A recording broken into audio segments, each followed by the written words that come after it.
Assalamualaikum warahmatullahi wabarakatuh. Nama saya Humaidah bersama teman saya Rizka Aguslia Dewi dari kelompok 2 akan mempresentasikan dan menjelaskan tentang media realia. Pengertian media. Media merupakan bentuk jamak dari kata medium yang berarti tengah, perantara, atau pengantar. Sehingga media merupakan pengantar atau perantara untuk menyampaikan pesan. Berdasarkan Association of Education and Communication Technology atau AECT menyatakan bahwa media itu merupakan segala bentuk atau saluran yang digunakan untuk menyampaikan pesan dan informasi. Kemudian apa sih pengertian media realia? Nah, menurut pendapat Romi Zogi tahun 2012, media realia is a term for real things, concrete objects that are in classroom to build background knowledge. Artinya yaitu media realia adalah semua benda-benda nyata yang ada di dalam kelas yang digunakan untuk membangun pengetahuan. Yang kemudian yaitu ada manfaat media realia.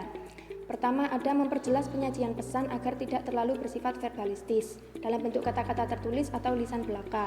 Nah, media realia ini digunakan guru untuk lebih memperjelas lagi penyampaiannya agar tidak terlalu bersifat verbalistis.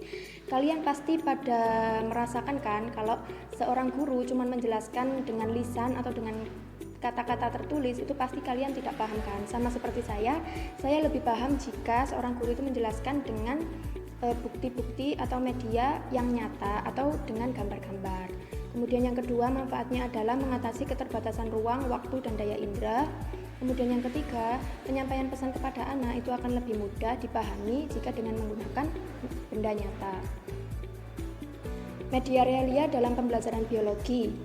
Cakupan media realia dalam pembelajaran biologi itu sangat luas, mulai dari bagian yang kecil sampai objek yang benar-benar utuh beserta habitat-habitatnya. Media realia dalam biologi adalah makhluk hidup, baik yang utuh atau hanya bagian-bagiannya saja. Contoh media realia. Nah, ini gambar yang pertama ada media asli berupa awetan bintang laut. Nah, siswa dengan belajar menggunakan media realia, mereka akan menggunakan semua panca inderanya untuk mengindera mulai dari bentuknya, ukurannya, warnanya, kemudian bisa diraba-raba, halus atau kasar, teksturnya seperti itu. Kemudian yang kedua ada siswa yang sedang mengamati perilaku kera di kebun binatang. Nah, dengan siswa yang mengamati media realia yang hidup, mereka bisa mengamati pergerakan-pergerakan dari hewan tersebut, tingkah lakunya, adaptasinya, fisiologi, morfologi. Nah, yang kemudian akan dijelaskan oleh Rizka Aguslia Dewi. Yang selanjutnya adalah mengenai macam-macam media realia. Nah, di sini berdasarkan ukurannya, media realia itu dapat dibedakan menjadi dua, yaitu media makroskopis dan media mikroskopis.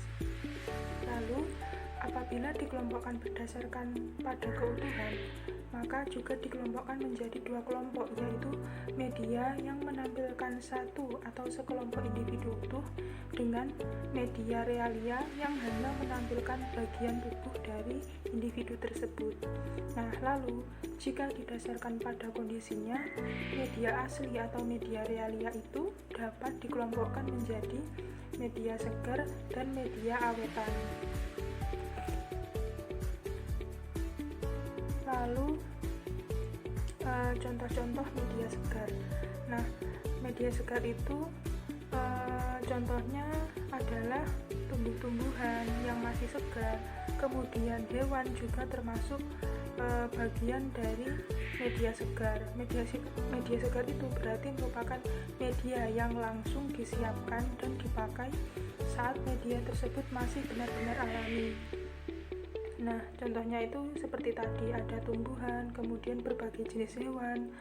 Nah, seperti kemarin saat kita menempuh matkul SPT 1 kan di situ kita banyak mencari contoh-contoh tumbuhan yang akan kita amati. Terus kemudian kemarin kita juga sudah pernah KKL pas mata kuliah keanekaragaman hewan. Lalu media awetan. Media awetan ini terdiri dari awetan basah dan awetan kering. Media awetan basah itu dibuat dengan cara merendam tumbuhan atau binatang dalam bentuk utuh ataupun dalam bentuk bagian-bagian di dalam suatu larutan, misalnya larutan alkohol. Nah, contohnya kemarin waktu mata kuliah keanekaragaman hewan kan di situ kita banyak mengamati hewan-hewan yang sudah direndam dalam larutan, misalnya dalam kelompok Echinodermata dan juga kelompok cacing-cacingan seperti itu. Lalu ada media awetan kering.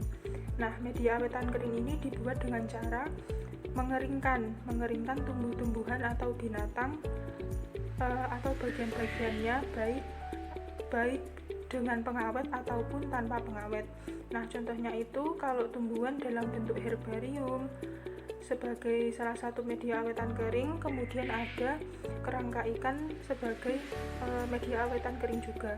Contohnya kemarin pas waktu mata kuliah SPH 1 kan di situ juga terdapat kerangka ikan yang kita amati, kemudian kita gambar seperti itu.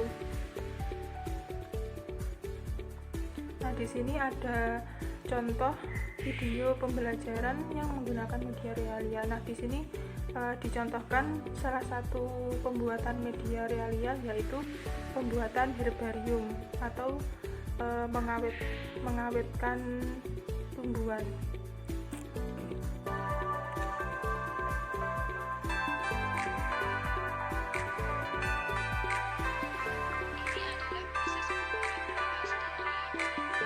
Tadi ada tahap pertama mengidentifikasi, kedua mempersiapkan bahan, dan tahap ketiga itu membuat frame-nya.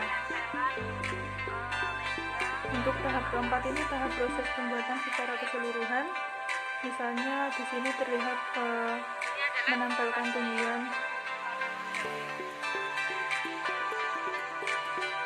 yang akan digunakan sebagai media.